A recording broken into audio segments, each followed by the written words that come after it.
E aí, tudo bem? Bem-vindos à nossa análise estratégica de hoje. Nós vamos desvendar uma daquelas que é, sem dúvida, uma das maiores fontes de vantagem competitiva que as empresas possuem, mas que, curiosamente, quase sempre fica esquecida: os dados proprietários. A gente vai mergulhar fundo nisso agora e entender como transformar aquela montanha de informações do dia a dia em uma força comercial absolutamente imbatível. 56 bilhões de dólares. Dá para acreditar nesse número? Só em 2024 foi exatamente isso que a Amazon gerou em receita exclusivamente com seu braço de publicidade. E como é que uma gigante do varejo conseguiu uma cifra tão absurda só com anúncios?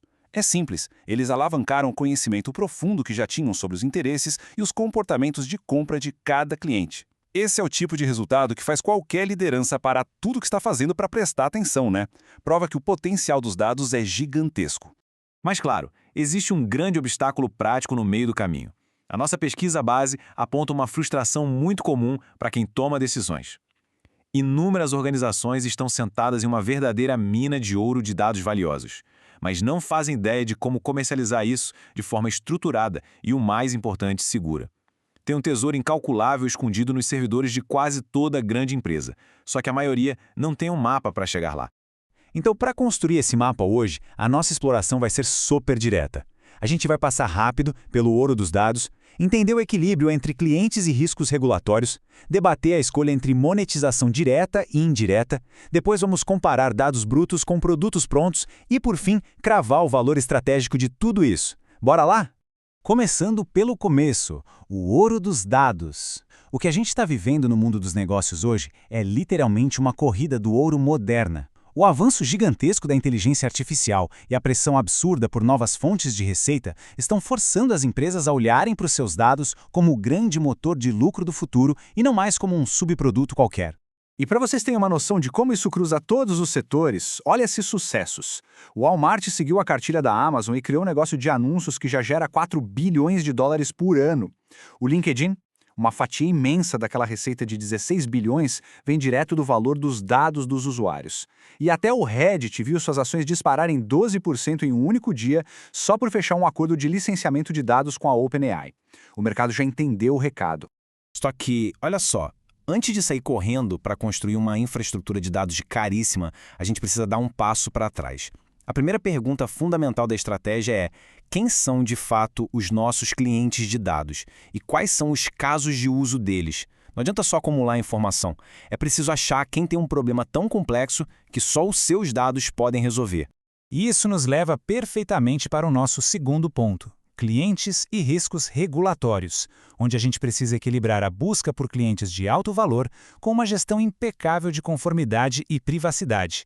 E convenhamos, segurança não é algo para se pensar só no final do projeto, tá? Tem que ser a prioridade desde o dia 1. Então, onde a gente deveria focar no começo? A resposta mais segura e lucrativa está em casa, nossos parceiros existentes. Vender dados para o ecossistema da própria empresa tem um valor estratégico altíssimo e um risco de privacidade bem menor, porque os interesses já estão alinhados. Do outro lado, a gente tem os corretores de dados terceirizados. Vender para eles parece dinheiro rápido e fácil, mas é uma armadilha, viu? Traz pouquíssimo valor estratégico a longo prazo e os riscos regulatórios e de reputação são simplesmente astronômicos. Beleza? Com o foco nos parceiros certos definido, a gente esbarra no segundo pilar do nosso plano: como fazer a máquina gerar. Nós devemos monetizar esses dados de forma direta ou indireta. Essa escolha vai definir como o dinheiro entra, sem atrapalhar o que a empresa já faz bem. Vamos detalhar isso na nossa seção de monetização direta ou indireta. A decisão aqui é simples. A gente empacota e vende essa inteligência separadamente cobrando por ela ou embute isso nos nossos serviços atuais. Pensa assim, na monetização direta, a gente cobra diretamente via assinatura ou licenciamento. Bateu, levou. É lucro novo e imediato na veia. Já a monetização indireta parece meio contraintuitiva, porque você integra os dados nas ofertas sem cobrar a mais por isso do parceiro. Mas não se engane, isso é poderosíssimo. Aumenta absurdamente a retenção de clientes e cria um fosso enorme de diferenciação contra qualquer concorrente que não tenha a mesma inteligência de dados. Quer ver como isso funciona na prática? A Tesco foi pelo caminho direto. Eles montaram a dunnhumby só para empacotar e vender os dados das lojas para os fabricantes. Um sucesso de lucro direto. Já a Sony, com o PlayStation, deu uma aula de estratégia indireta.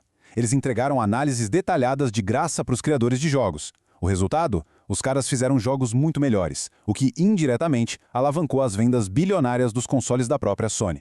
Duas táticas brilhantes, dependendo do seu objetivo. O que nos traz para a nossa terceira e grande pergunta estratégica, a pergunta de $1 milhão.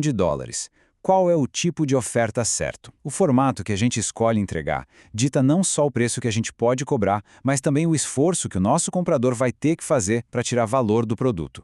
E é aqui que a coisa fica realmente séria.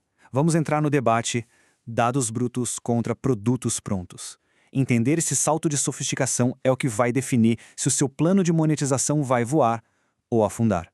A gente tem basicamente 3 caminhos. O primeiro é vender dados brutos. É super fácil para quem vende, mas vira uma dor de cabeça enorme e um fardo técnico para quem compra. No meio do caminho temos os serviços de insights. Já é algo mais consultivo e resolve de cara o problema da privacidade, porque os dados já vão anonimizados. Agora, no topo da cadeia alimentar estão as soluções prontas. Dashboards interativos, modelos preditivos mastigados. É aqui que a mágica acontece e o valor agregado vai nas alturas. Sério, a gente precisa fazer um alerta fortíssimo aqui contra aquela ideia fácil de só vender dados crus.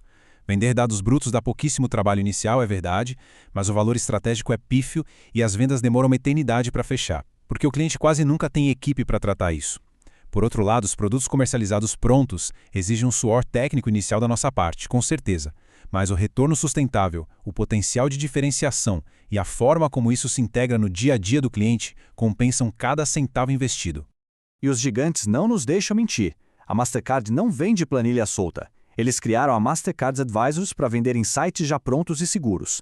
A Instacart gerou absurdos $958 milhões só direcionando anúncios comportamentais. A Ford Direct aumentou as vendas das concessionárias em 40%, entregando uma plataforma redondinha. E a Universal Music Group centralizou dados de fãs numa ferramenta chamada Fame, o que fez o e-commerce deles crescer mais de 30%. O recado está dado. O grande sucesso mora em empacotar inteligência pura em ferramentas de fácil uso. Bom, depois de entender todos esses exemplos fantásticos e as engrenagens por trás disso, a gente chega à nossa última parada, o valor estratégico. Como amarrar todas essas decisões táticas e colocar o plano na rua. Para implantar essa estratégia sem dor de cabeça, o checklist executivo é esse. Passo 1. Estude a fundo os casos de uso antes de gastar um centavo em infraestrutura. Passo 2. Comece negociando com os parceiros certos, aqueles que já fazem parte do seu ecossistema. Passo 3. Fuja dos dados brutos e mire sempre no desenvolvimento de um produto pronto. E o passo 4, inegociável sempre, implemente medidas de privacidade e conformidade que blindem a sua empresa e a dos seus parceiros de qualquer risco. Para fechar nossa exploração com chave de ouro, guardem essa reflexão.